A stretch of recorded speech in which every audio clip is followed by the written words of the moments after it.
क्या आपको पता है कि अर्थव्यवस्था को रंग के आधार पर भी वर्गीकृत किया गया है? जी हाँ, इकोनॉमी या अर्थव्यवस्था को रंग के आधार पर वर्गीकृत किया गया है, अलग अलग रंगों के आधार पर बांटा गया है। जैसे blue economy, green economy, white economy, orange economy, black economy, silver, yellow और डिजिटल इकोनॉमी। क्या आप जानते हैं इनका असली व्यावहारिक अर्थ आखिर है क्या? तो आज के इस वीडियो में हम सीखने वाले हैं इकोनॉमी के रंग, और जानते हैं ये यूपीएससी, एसएससी और स्टेट पीसीएस जैसे एग्ज़ाम में बहुत ही महत्वपूर्ण टॉपिक है। तो इकोनॉमी के रंग, जो वेरियस टाइप्स ऑफ कलर होते हैं इकोनॉमी में, वो क्या है, और ये आप देखेंगे जब बजट का भाषण दिया जाता है तो इन रंगों का उपयोग किया जाता है। ठीक है, तो यहाँ पे हम बहुत आसान तरीके से समझेंगे। ठीक है, स्पेसिफिक कलर के हिसाब से हम समझेंगे कि कौन सा जो कलर इकोनॉमी है वो किस काम के आता है, किस क्षेत्र के आता है, किस क्षेत्र के लिए उपयोग किया जाता है। ठीक है, तो वन बाय वन समझते हैं। देखिए, सबसे पहले ब्लू इकोनॉमी आपको दिख रहा होगा, समुद्र आधारित अर्थव्यवस्था। समुद्र आधारित अर्थव्यवस्था जो है ना, याद रखिएगा, ये एक तरह से आप याद रखिएगा, इसका जो आप सीधे सीधे कह सकते हैं कि ब्लू इकोनॉमी किससे संबंधित है। ये पेपर में आ चुका है, UPSC, SSC previous year question में आपको नीचे दिखेगा। नीचे के यहाँ पे देखिए एक बॉक्स बना करके मैंने इसको यहाँ पे रिप्रेजेंट किया है कि ब्लू इकोनॉमी किससे संबंधित है। डायरेक्ट क्वेश्चन है, याद रखिएगा, समुद्री संसाधनों का सतत उपयोग, ओशियन रिसोर्सेज के लिए ब्लू इकोनॉमी का उपयोग किया जाता है। और ब्लू इकोनॉमी के अंतर्गत कौन कौन से क्षेत्र आते हैं? तो मत्स्य पालन, फिशरीज, जो तटीय आबादी की आजीविका और प्रोटीन सुरक्षा प्रदान करती है। दूसरे नंबर पर देखिए बंदरगाह और समुद्री व्यापार, ये भी ब्लू इकोनॉमी के अंतर्गत आते हैं। अंतर्राष्ट्रीय माल ढुलाई का प्रमुख साधन है, कह सकते हैं प्रमुख माध्यम है ये। ठीक है, बंदरगाह और समुद्री व्यापार। उसके बाद देखिए थर्ड नंबर पर समुद्री ऊर्जा, ज्वारी ऊर्जा, टाइडल एनर्जी इसको कहते हैं। ठीक है, और ये चौथे नंबर पर आपको दिख रहा है तटीय पर्यटन, कोस्टल टूरिज्म, आर्थिक रोजगार का विशाल स्रोत है। इस तरह से ब्लू इकोनॉमी के अंतर्गत समुद्री संसाधन आते हैं, और समुद्री संसाधन में अलग अलग क्षेत्र को हमने यहाँ पे डिस्कस किया। ठीक है, एक बात याद रखिएगा कि भारत का जो तट रेखा है ना, भारत का तट रेखा है, अगर हम बात करें भारत का नक्शा कुछ इस तरह से, और भारत के तट रेखा की अगर बात करें तो इसकी लंबाई याद रखिएगा 7516.6 किलोमीटर है। 7516.6 किलोमीटर लंबी है ये तटरेखा भारत की, जो ब्लू इकोनॉमी के विकास के लिए अपार संभावनाएं देती है। तो याद रखिएगा, इससे क्वेश्चन क्या क्या बन सकते हैं, ब्लू इकोनॉमी किससे संबंधित है, ब्लू इकोनॉमी के अंतर्गत कौन कौन से क्षेत्र आते हैं। ठीक है, और एक एक्स्ट्रा फैक्ट मैंने आपको बता दिया कि भारत की तटरेखा की लंबाई लगभग कितने किलोमीटर है। क्लियर? देखिए, आपको ये चीज़ें पता थी तो भाई बिल्कुल मज़ा आ जाएगा, है ना, और अगर नहीं पता थी तो सीखने को बहुत कुछ मिल जाएगा। आपने कभी सुना था कि नहीं, ये पहले कमेंट बॉक्स में कमेंट जरूर कर दीजिएगा। क्या अभी आपने कभी कलर इकोनॉमी के बारे में सुना था? ठीक है, अगर आपने पढ़ा होगा कहीं भी, या आप अगर पीसीएस की तैयारी कर रहे हैं, एसएससी की तैयारी कर रहे हैं, तो ज़रूर कलर इकोनॉमी के बारे में आपने सुना ही होगा, या बजट को अगर आपने फॉलो किया होगा तो निर्मला सीतारमण जो हमारे फाइनेंस मिनिस्टर है ना हमारे देश की, वो भी इस कलर इकोनॉमी का जिक्र कर चुके हैं। तो कलर इकोनॉमी बजट को अगर आपने सुना होगा तो भी आपने ये शब्द सुना होगा, कलर इकोनॉमी, है ना, blue economy, orange economy, green economy, ये सब आपने सुना होगा। तो देखिए सेकंड नंबर पे आता है ग्रीन इकोनॉमी। ग्रीन इकोनॉमी है क्या? ग्रीन इकोनॉमी का जो मुख्य उद्देश्य है ये क्या है? तो याद रखिएगा, ग्रीन इकोनॉमी जो है ना, पर्यावरण अनुकूल अर्थव्यवस्था है। पर्यावरण से संबंधित क्षेत्र पर जो है ये लागू होता है ग्रीन इकोनॉमी। ठीक है, देखिए अब ग्रीन इकोनॉमी जो है ना, ग्रीन इन्वायरमेंट या पर्यावरण, ग्रीन कलर, जैसे ही आप ग्रीन कलर के बारे में सुनते हैं, देखते हैं, तो आपको पर्यावरण या इन्वायरमेंट ही याद आता है ना। ठीक है, बस उसी से आप याद रखिएगा कि ग्रीन इकोनॉमी किससे रिलेटेड है, पर्यावरण से रिलेटेड है, इकोनॉमी इन्वायरमेंट से रिलेटेड है। ठीक है, इसके अंतर्गत कौन कौन से क्षेत्र आते हैं? तो नवीनीकरणीय ऊर्जा, रीन्यूएबल एनर्जी इसके अंतर्गत आता है। ठीक है, जैविक खेती, ऑर्गेनिक फार्मिंग भी इसके अंतर्गत आता है। सतत विकास, सस्टेनेबल डेवलपमेंट, संसाधनों का ऐसा दोहन जिससे भावी पीढ़ी का नुकसान ना हो, उसे सतत विकास कहते हैं, और ये भी इसी के अंतर्गत आता है, ग्रीन इकोनॉमी के अंतर्गत आता है। इसी तरह से ग्रीन टेक्नोलॉजी, कार्बन उत्सर्जन को शून्य करने का तकनीक है, उसको ग्रीन टेक्नोलॉजी कहते हैं, और ये भी इसी कैटेगरी के अंतर्गत आता है, इसी इकोनॉमी जोन के अंतर्गत आता है, ग्रीन इकोनॉमी के अंतर्गत। ठीक है, तो देखिए मेमोरी ट्रिक भी मैंने आपको दे दिया कि ग्रीन जो है, ग्रीन कलर होता है इन्वायरमेंट का, पर्यावरण का। जब भी बात पर्यावरण संरक्षण और कार्बन कटौती की होगी तो उत्तर ग्रीन इकोनॉमी ही होगा, याद रखिएगा। ये आपका मेमोरी ट्रिक है। अब दो इकोनॉमी मैंने आपको एक्सप्लेन कर दिया, एक तो ब्लू इकोनॉमी, ग्रीन इकोनॉमी, दोनों आपके दिमाग में बैठ गया होगा। वीडियो को लास्ट तक देखेंगे ना, आपको पूरा कलर्ड इकोनॉमी याद हो जाएगा, कहीं भी आपको भटकना नहीं पड़ेगा, इतना बेहतरीन आपका सेशन है ये, ठीक है। तो ग्रीन इकोनॉमी का मुख्य उद्देश्य आखिर है क्या? तो सामाजिक कल्याण को बढ़ावा देना है और पर्यावरणीय जोखिम को न्यूनतम करना है, सतत विकास इसका मुख्य उद्देश्य है। ये भी यूपीएससी सिविल सर्विस एग्जाम में पूछा गया क्वेश्चन है। ओके, थर्ड देखिए ऑरेंज इकोनॉमी मोस्ट इंपॉर्टेंट है। ऑरेंज इकोनॉमी किससे रिलेटेड है, किस फील्ड से रिलेटेड है? तो क्रिएटिव इकोनॉमी है, याद रखिए। Orange economy is also known as creative economy. Orange economy का दूसरा नाम क्रिएटिव इकोनॉमी भी है, ठीक है। और ऑरेंज इकोनॉमी क्या है, क्या काम करता है? तो याद रखिए जो क्रिएटिविटी है, बस ऑरेंज जो कलर है ना वो क्रिएटिविटी को रिप्रेजेंट करता है। नारंगी रंग ऊर्जा प्रदान करता है, उत्साह और नए विचारों का प्रतीक है, इसलिए नारंगी इकोनॉमी, नारंगी अर्थव्यवस्था किससे रिलेटेड है? क्रिएटिविटी से रिलेटेड है, याद रखिएगा, ठीक है। क्रिएटिविटी कहने का मतलब गेम इसके अंतर्गत आते हैं, ठीक है। पब्लिशिंग आता है, गेमिंग, एनिमेशन, मनोरंजन, फिल्म, ठीक है, फिल्म उद्योग, फिल्म निर्माण, ये सब इसी के अंतर्गत आते हैं। रचनात्मक या रचनात्मकता और संस्कृति, ठीक है, जो संगीत, कला, डिज़ाइन और साहित्य सभी इसी के अंतर्गत आते हैं। जो भी क्रिएटिविटी आप दिखा सकते हैं, जो भी क्रिएटिविटी आप करते हैं, वो सारी की सारी चीज़ें जो है ऑरेंज इकोनॉमी के अंतर्गत आती है। ऑरेंज इकोनॉमी का भी बजट अलग से रखा गया है, ठीक है। क्रिएटिविटी को बहुत ज़्यादा बढ़ावा दिया जा रहा है आज के समय में, इस बात को आप भी जानते होंगे, ठीक है। तो देखिए इसमें कुछ फैक्ट है, याद रखिएगा। वैश्विक जीडीपी का लगभग 3% से अधिक हिस्सा ऑरेंज इकोनॉमी से आता है। सोच लीजिए ऑरेंज इकोनॉमी का जो हिस्सा है ना 3% है पूरा। अगर हम बोले ग्लोबली, वर्ल्ड वाइड अगर बात करें वर्ल्ड वाइड, तो यहाँ पे 3% जो है हिस्सा ना, 3% से अधिक का हिस्सा ऑरेंज इकोनॉमी से आता है वैश्विक जीडीपी का, याद रखिएगा, ठीक है। तो ये भी बहुत इंपॉर्टेंट है एग्जाम पॉइंट ऑफ व्यू से, ठीक है। चलिए नेक्स्ट देखें, वाइट इकोनॉमी। देखिए ये आपने ज़रूर सुना होगा, कोविड के समय ये इसका उल्लेख भी किया गया था, है ना। तो वाइट इकोनॉमी स्वास्थ्य आधारित अर्थव्यवस्था है। जहाँ वाइट की बात होगी, डॉक्टर नर्स लोग वाइट कोट पहनते हैं ना, बस उसी से आप जो है रिलेट कीजिए और याद रखिएगा कि ये स्वास्थ्य आधारित अर्थव्यवस्था है white economy. Okay, so dear candidate, देखिए यहाँ पे इसके कुछ प्रमुख घटक और क्षेत्र हैं, इसके कुछ फील्ड हैं वाइट इकोनॉमी के अंतर्गत आते हैं, जैसे हॉस्पिटल का इंफ्रास्ट्रक्चर है, आधुनिक स्वास्थ्य ढांचा और क्लिनिक बनाना है, दवा निर्माण, दवाएं और वैक्सीन प्रोडक्शन, ये सब इसी के अंतर्गत आते हैं। बायोटेक्नोलॉजी भी इसी के, जेनेटिक रिसर्च और स्वास्थ्य तकनीकी उपकरण है, ये भी इसी के अंतर्गत आते हैं। मेडिकल टूरिज्म, विदेशों से सस्ते और उच्च गुणवत्ता वाले इलाज के लिए आने वाले मरीज जो है ना, ये जो है याद रखिएगा, ये सभी जो प्रमुख घटक और क्षेत्र हैं ये किसके अंतर्गत आते हैं? स्वास्थ्य आधारित अर्थव्यवस्था के अंतर्गत आते हैं। परीक्षा के लिए स्पेशल याद रखिएगा, कोविड-19 की महामारी के बाद से वैश्विक स्तर पर जीडीपी का एक बहुत बड़ा हिस्सा जो है वाइट इकोनॉमी आवंटित किया जाने लगा। याद रखिए जैसे ही कोविड-19 आया था, आप सभी को पता होगा कोविड-19 का प्रकोप कितना खतरनाक था, और इसी दौरान ग्लोबली सोचा गया कि वाइट इकोनॉमी पे भी ज़्यादा से ज़्यादा बजट जो है डाला जाए, ज़्यादा से ज़्यादा बजट जो है वाइट इकोनॉमी को भी दिया जाए। तो वाइट इकोनॉमी मुख्यतः किस क्षेत्र से संबंधित है? याद रखिएगा, स्वास्थ्य देखभाल, चिकित्सा सेवाएं और अनुसंधान क्षेत्र से संबंधित है।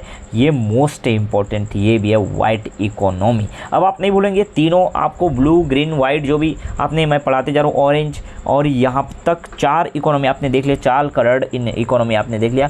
ब्लैक इकोनॉमी क्या है ये देखिए, ब्लैक इकोनॉमी जो ब्लैक मनी से रिलेटेड है, ब्लैक मनी से रिलेटेड है, याद रखिएगा। ब्लैक इकोनॉमी ब्लैक मनी से रिलेटेड है, काला धन से आधारित अर्थव्यवस्था को ब्लैक इकोनॉमी कहते हैं। अब इसके अंतर्गत कौन कौन सी गतिविधियां या एक्टिविटी आती है ना, याद रखिएगा। इसके अंतर्गत अगर बात करें तो टैक्स जो चोरी करते हैं, कर चोरी, सरकार को वास्तविक आय की जानकारी ना देना, ये ब्लैक इकोनॉमी के अंतर्गत आता है। भ्रष्टाचार और रिश्वतखोरी ब्लैक इकोनॉमी के अंतर्गत आता है। अवैध व्यापार, इल्लीगल ट्रेड जो होते हैं, तस्करी, ड्रग्स और हथियारों का अवैध कारोबार जो होता है, वो भी ब्लैक इकोनॉमी के अंतर्गत आता है। अघोषित आय, याद रखिएगा, अनअकाउंटेबल इनकम जो होता है, बैंकिंग सिस्टम से बाहर रखा गया कोई धन है, वो भी ब्लैक इकोनॉमी के अंतर्गत आता है। ब्लैक इकोनॉमी किसी भी कंट्री के लिए बहुत खतरनाक साबित होता है, याद रखिएगा। ये एक ऐसा इकोनॉमी है जो निगेटिव रोल प्ले करता है हमारे किसी भी कंट्री के लिए, हमारे देश के लिए, और किसी भी कंट्री के लिए ब्लैक इकोनॉमी जो है खतरा है। याद रखिए, ब्लैक इकोनॉमी जितना अधिक होगा ना उतनी समस्या जो है गंभीर होती जाएगी। ओके, तो ब्लैक इकोनॉमी के अंतर्गत आपने देख लिया प्रमुख गतिविधियाँ कौन कौन सी होती हैं। क्लियर। ये चेतावनी और नुकसान में आप देख सकते हैं कि यह समानांतर अर्थव्यवस्था पैरेलल इकोनॉमी देश के विकास को खा जाती है। इससे सरकार को राजस्व घाटा होता है और जन कल्याण की जो योजनाएं हैं ना वो प्रभावित होती हैं। इसको नियंत्रण के उपाय क्या क्या है,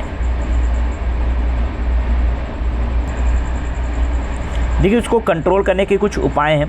विमुद्रीकरण जिसमें से एक है, डिमोनेटाइजेशन, डिजिटल ट्रांजैक्शन को बढ़ावा देना, सख्त कानून और पीएमएलए जैसे एक्ट लेकर के आना, ये सब जो है ना ब्लैक इकोनॉमी नियंत्रण करने के उपाय हैं, याद रखिएगा। तो ब्लैक इकोनॉमी किससे रिलेटेड है, काला धन, ब्लैक मनी से रिलेटेड है, याद रखिएगा। ब्लैक मनी के अंतर्गत इसके अंदर बहुत सारी गतिविधियां जो मैंने आपको एक्सप्लेन कर दिया, जैसे टैक्स चोरी करना, भ्रष्टाचार, अवैध व्यापार, अघोषित आय, ये सब इसी के अंतर्गत आते हैं। ओके, चलिए आगे बढ़ें। देखिए अब आता है सिल्वर इकोनॉमी। सिल्वर इकोनॉमी क्या है पता है? सिल्वर इकोनॉमी बहुत बेहतरीन इकोनॉमी है। अभी सिल्वर इकोनॉमी से आप याद रखिएगा, एक ट्रिक बता दे रहा हूँ। सिल्वर कलर का हेयर, देखिए सिल्वर हेयर किसका हो जाता है, सिल्वर हेयर किसका हो जाता है, सिल्वर कलर के बाल किसके हो जाते हैं? तो आप सभी का जवाब होगा बुजुर्ग लोगों का, बूढ़े लोगों का क्या हो जाता है, सिल्वर कलर का बाल हो जाता है ना, बाल जो है सिल्वर कलर हो जाता है, बस उसी से याद रखिएगा। तो सिल्वर जो इकोनॉमी है वरिष्ठ नागरिक आधारित अर्थव्यवस्था है। वरिष्ठ नागरिक जो सीनियर सिटीजन है हमारे देश में या किसी भी कंट्री में, उनके लिए ये जो बजट या एक अर्थव्यवस्था जो बनाया जाता है, अर्थव्यवस्था या इकोनॉमी जो बनाया जाता है उसको सिल्वर इकोनॉमी कहते हैं। सिल्वर इकोनॉमी किससे रिलेटेड है ये एग्ज़ाम में पूछ सकता है और एक्सपेक्टेड ये एसएससी का क्वेश्चन है। एसएससी, यूपीएससी और सीजीबी, आप किसी भी एग्ज़ाम की तैयारी कर रहे हैं, सिल्वर इकोनॉमी किस वर्ग से संबंधित है, ऐसा डायरेक्ट क्वेश्चन आपके एग्जाम में आ सकता है। तो 60 वर्ष से अधिक आयु के वरिष्ठ नागरिकों की आवश्यकताओं से रिलेटेड है। याद रखिएगा, वरिष्ठ नागरिक का परिभाषा है a person more than 60 year old. ठीक है, जो 60 वर्ष से अधिक है उसे हम वरिष्ठ नागरिक के कैटेगरी में रखते हैं और यही सिल्वर इकोनॉमी का एक बहुत महत्वपूर्ण वर्ग है, याद रखिएगा। तो सिल्वर इकोनॉमी वरिष्ठ नागरिक आधारित अर्थव्यवस्था से रिलेटेड है, याद रखिएगा। इसमें इसके अंतर्गत कौन कौन से क्षेत्र आते हैं? तो वृद्धों की देखभाल हो गया, सेवानिवृत्ति योजनाएं होंगे, है ना, और ये यहाँ पे देखिए विशेष स्वास्थ्य उत्पाद हो गए, बुजुर्गों के लिए विशेष डिजाइन किए गए मेडिकल गैजेट, दवाएँ, ये सब इसी के अंतर्गत आते हैं। ये सब जो बजट पेश होता है, बजट जो इनके लिए आता है ना, वो सभी सिल्वर इकोनॉमी के अंतर्गत आते हैं। तो ट्रिक याद रहेगा क्या? ट्रिक याद रहेगा, चांदी कलर जैसा उनका बाल हो जाता है। चांदी मीन्स वाइट कलर जैसा उनका बाल चमकने लग जाता है, किसका? वरिष्ठ नागरिक अर्थात बुजुर्गों का। इसलिए सिल्वर इकोनॉमी किससे रिलेटेड है? वरिष्ठ नागरिक आधारित अर्थव्यवस्था, याद रखिएगा। उसके बाद देखते हैं येलो इकोनॉमी, बहुत इंपॉर्टेंट। येलो इकोनॉमी क्या है? येलो इकोनॉमी से आप याद रखिएगा, बस कुछ और नहीं। येलो कलर में आप देखेंगे धान आपका आता है, गेहूँ आता है, सरसों आता है, सभी येलो कलर में आते हैं। तो याद रखना है आपको, ठीक है। पीली क्रांति तिलहन उत्पादन से संबंधित है, याद रखना, लेकिन येलो इकोनॉमी पूरी कृषि से संबंधित है, याद रखना, ठीक है। ये मत समझना कि बस केवल तिलहन के लिए है, ठीक है। आपने कभी पढ़ा होगा पीली क्रांति, ठीक है, येलो रिवॉल्यूशन पढ़ा है ना।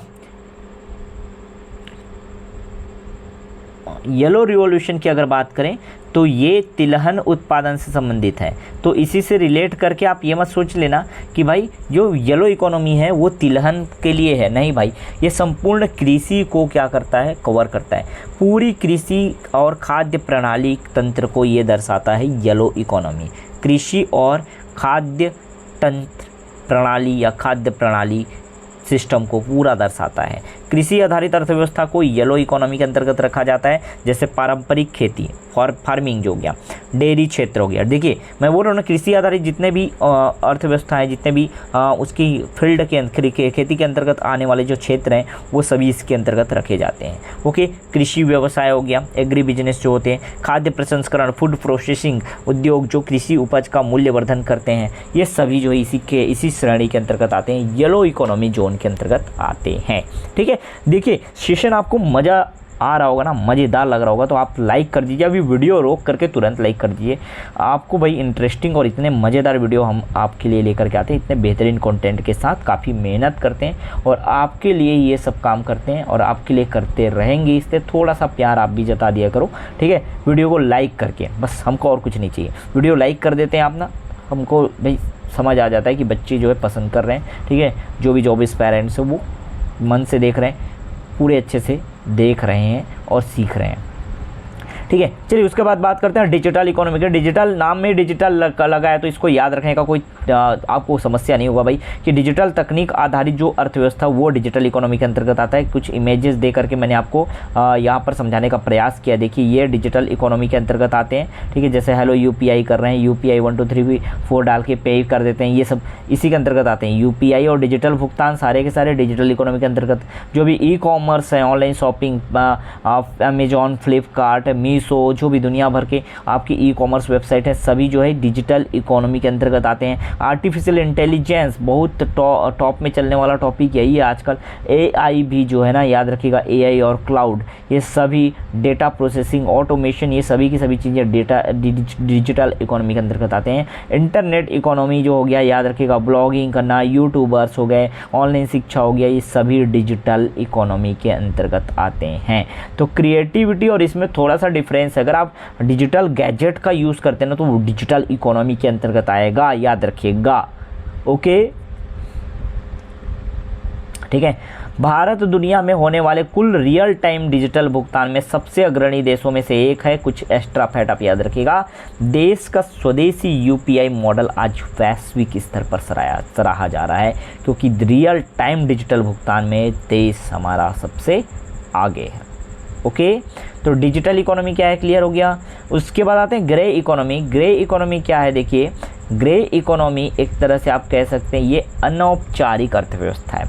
अनौपचारिक अर्थव्यवस्था मतलब छोटे, जैसे रेहड़ी पटरी वाले हो गए, छोटे दुकानदार हो गए, जो टैक्स के दायरे में आते ही नहीं हैं भाई। अब वो टैक्स के दायरे में आते नहीं तो सरकार को टैक्स कहाँ से देंगे, है ना। नगद लेन देन कोई लोग कर लेते हैं तो भाई वो भी आर्थिक, ज़्यादातर जो नगद लेन देन होते हैं ना, वो बिना रसीद या बैंक खाते में जमा किए बिना सब हो जाता है। इस वजह से उस कैश की कोई जानकारी नहीं मिल पाती। ये अनौपचारिक अर्थव्यवस्था के अंतर्गत आने वाले हैं ये सभी, ठीक है। असंगठित श्रम, जैसे घरेलू नौकर हो गया, दिहाड़ी मजदूर हो गया, कोई गार्डनर रखा है अपने घर में, कोई झाड़ू लगाने वाली बाई रखा है भाई, वो अगर उनको पेमेंट आप कर रहे हैं तो उनको ना पेंशन आप दे रहे हैं, ना PF दे रहे हैं, कुछ लाभ नहीं मिल रहा है, तो भाई ये अनौपचारिक अर्थव्यवस्था के अंतर्गत आते हैं, ग्रे इकोनॉमी के अंतर्गत आते हैं। ग्रे इकोनॉमी और ब्लैक इकोनॉमी थोड़ा सा अंतर आप समझिएगा। ग्रे, क्योंकि आपको देखने से लग रहा होगा ना, अपंजीकृत व्यवसाय, जिन्होंने पंजीयन नहीं किया, तो ये तो चोरी वाला हो गया। जो ब्लैक इकोनॉमी की बात किए थे, काला धन वाला, वैसा नहीं है। थोड़ा सा डिफरेंस आप समझिए इसमें।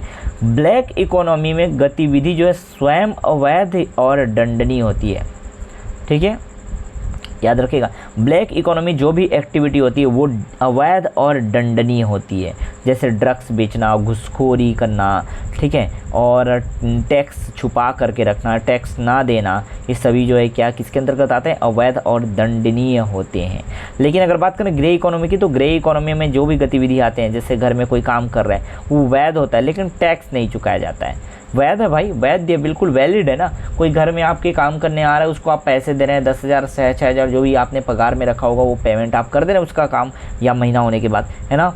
तो वो जो है ना, याद रखिएगा, वो इलीगल नहीं है, लीगल तरीके से वो जो है उसको कमाई कर रहे हैं, लेकिन उसका टैक्स पे नहीं कर रहे हैं, इसलिए वो ग्रे इकोनॉमी के अंतर्गत आता है। तो ब्लैक इकोनॉमी और ग्रे इकोनॉमी में थोड़ा डिफरेंस है, कंफ्यूज ना होइएगा, ठीक है। एग्जाम में ये इससे क्वेश्चन बन सकते हैं। अब थोड़ा देख लेते हैं, जितने तरह के हमने कलर्ड इकोनॉमी को पढ़ा है, एक नज़र आप डालिए, जल्दी फटाफट से रिवाइज कर लीजिए। ब्लू इकोनॉमी जो है समुद्री संसाधन से, बंदरगाह से रिलेटेड है। वाइट इकोनॉमी जो है चिकित्सा स्वास्थ्य सेवाओं से रिलेटेड है। येलो इकोनॉमी जो है कृषि, डेयरी और मूल्य संवर्धन, जो भी कृषि और कृषि आधारित जो क्षेत्र है उसके अंतर्गत आते हैं येलो इकोनॉमी, येलो इकोनॉमी के अंतर्गत आते हैं, ओके। ग्रीन इकोनॉमी के अंतर्गत क्या आते हैं, पर्यावरण संरक्षण, पर्यावरण संरक्षण जो है वो ग्रीन इकोनॉमी के अंतर्गत आते हैं। सस्टेनेबल डेवलपमेंट, सतत विकास, ये भी ग्रीन इकोनॉमी के अंतर्गत आते हैं। ब्लैक इकोनॉमी की बात करें, काला धन हो गया, मनी लॉन्ड्रिंग हो गया, कर्ज चोरी हो गया, अवैध व्यापार हो गया, अवैध काम करना हो, सब ब्लैक इकोनॉमी के अंतर्गत आता है। डिजिटल इकोनॉमी में याद रखिएगा UPI, ई-कॉमर्स, प्रौद्योगिकी, टेक्नोलॉजी, जहाँ टेक्नोलॉजी का उपयोग डिजिटल इकोनॉमी के अंतर्गत आएगा। ऑरेंज इकोनॉमी याद रखिएगा, ऑरेंज मोस्ट इंपॉर्टेंट है आज के इस क्लास में। सबसे ज़्यादा इंपॉर्टेंट चीज़ अगर मैं किसी को कहूँगा तो ऑरेंज इकोनॉमी है। ऑरेंज इकोनॉमी जो है क्रिएटिविटी से रिलेटेड है। कला आपके अंदर कोई है, आपके अंदर कोई टैलेंट है, ठीक है, आपके अंदर कोई जो है रचनात्मक या क्रिएटिविटी चीज़ें हैं जो आप कर सकते हैं, तो ये ऑरेंज इकोनॉमी के अंतर्गत आता है, याद रखिएगा। सिनेमा हो गया, फिल्म जगत हो गया, सभी ऑरेंज इकोनॉमी के अंतर्गत आते हैं, ठीक है। उसके बाद देखिए सिल्वर इकोनॉमी क्या होता है। सिल्वर जैसा नाम है वैसा ही काम है, मैंने बताया भी था, वरिष्ठ नागरिकों की सेवाओं से संबंधित है, ठीक है। जो उम्रदराज या उम्रदराज कहने का मतलब यहाँ पे देखिए 60 years old, more than 60 years old, ठीक है, उनके लिए ये जो है सिल्वर इकोनॉमी रखा जाता है, ठीक है। किसके लिए, तो याद रखिएगा वृद्ध या वरिष्ठ नागरिकों के लिए। ग्रे इकोनॉमी असंगठित क्षेत्र के लिए, जो नगद लेन देन करते हैं ज़्यादातर, उनके लिए ग्रे इकोनॉमी ये यूज़ किया जाता है इस टर्म को, ठीक है। चलिए कुछ परीक्षा आधारित प्रीवियस ईयर क्वेश्चन है, जैसे समुद्र आधारित आर्थिक विकास को किस नाम से वर्गीकृत किया गया है, ठीक है। तो राष्ट्रीय प्राथमिकताओं में किस नाम से वर्गीकृत किया गया है, तो ब्लू इकोनॉमी के अंतर्गत किया गया है। समुद्री आधारित बोल लिया ना क्वेश्चन में, देखिए समुद्र आधारित तो ब्लू इकोनॉमी, बस सीधा आंसर निकलना चाहिए आपके मुंह से, ठीक है। वैसे फिल्म, संगीत, कला और संस्कृति आधारित अर्थव्यवस्था को ऑरेंज इकोनॉमी कहा जाता है। इसी तरह से वृद्ध जनसंख्या की आवश्यकताओं पर केंद्रित वस्तुओं और सेवाओं की आपूर्ति कहलाती है सिल्वर इकोनॉमी। वृद्ध जनसंख्या आ गया सीधा सीधा, ठीक है, सीनियर सिटीजन।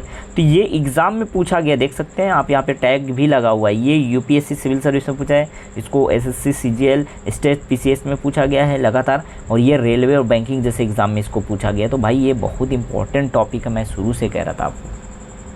हो सकता है आपने इससे पहले भी आपने कई लोगों ने आपने पढ़ा होगा इसको, लेकिन ऐसी जानकारी अगर आपको मिल गई है और इतना बेहतरीन कंटेंट आपको अगर दिया जा रहा है, तो भाई आपको थोड़ा सा सपोर्ट करने बनता है, ठीक है।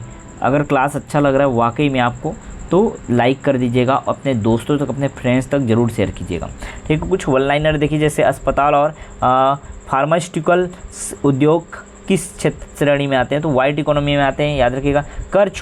कर चोरी जहाँ शब्द है सीधे सीधे ब्लैक इकोनॉमी, याद रखिए। यूपीआई शब्द आ गया, देखिए यहाँ पे देखिए चौथा सवाल दिख रहा है ना आपको, यूपीआई जैसे ही है डिजिटल वाला हमको शब्द याद आ गया। अनौपचारिक या असंगठित क्षेत्र की जो वैध आर्थिक गतिविधियों को क्या कहते हैं, तो इसको ग्रे इकोनॉमी कहते हैं, याद रहेगा क्या, ठीक है। तो ये सेशन मज़ेदार है ना। चलिए ये आप क्विक रिवाइज कर लीजिए। ब्लू कलर ओशियन से रिलेटेड है, समुद्र से, ठीक है। इसी तरह सिल्वर जो है वो वृद्ध बुजुर्ग के लिए है, ग्रीन एनवायरनमेंट के लिए है, पर्यावरण के लिए, येलो एग्रीकल्चर कृषि आधारित, ऑरेंज जो है क्रिएटिविटी से रिलेटेड है, डिजिटल टेक्नोलॉजी से रिलेटेड है, वाइट स्वास्थ्य से रिलेटेड है, ग्रे जो है ये इनफॉर्मल वे ऑफ इनकम इसके लिए है, याद रखिएगा, ठीक है। Black economy illegal activity, money laundering, tax चोरी, इन सब से रिलेटेड है, ठीक है। तो ऐसे ही बहुत बेहतरीन वीडियो के लिए ना, ऐसे ही बेहतरीन किसी भी टॉपिक का बाल और का खाल निकालने के लिए हमारे साथ आप जुड़े जरूर रहिएगा। एक एक चीज़ यहाँ पे हम क्लियर करके रख देंगे आप लोगों के सामने, ठीक है। तो dear candidates, dear students, dear job aspirants, आप सभी जो है ज़रूर जुड़ जाइए हमारे इस प्लेटफॉर्म के साथ। अगर आप हमें यूट्यूब वीडियो या यूट्यूब प्लेटफॉर्म पर देख रहे हैं तो यूट्यूब चैनल को सब्सक्राइब करना बिल्कुल मत भूलिए, ठीक है। डेली बेहतरीन टॉपिक पर हम जो है वीडियो लेकर के आते हैं, और साथ ही साथ आपको बहुविकल्पी प्रश्न के माध्यम से प्रैक्टिस भी कराते हैं। तो पूरा ज़बरदस्त तैयारी के लिए आप हमारे साथ जुड़ जाइएगा। मिलते हैं नेक्स्ट वीडियो में नए इंपॉर्टेंट क्लास के साथ, नए इंपॉर्टेंट अपडेट के साथ।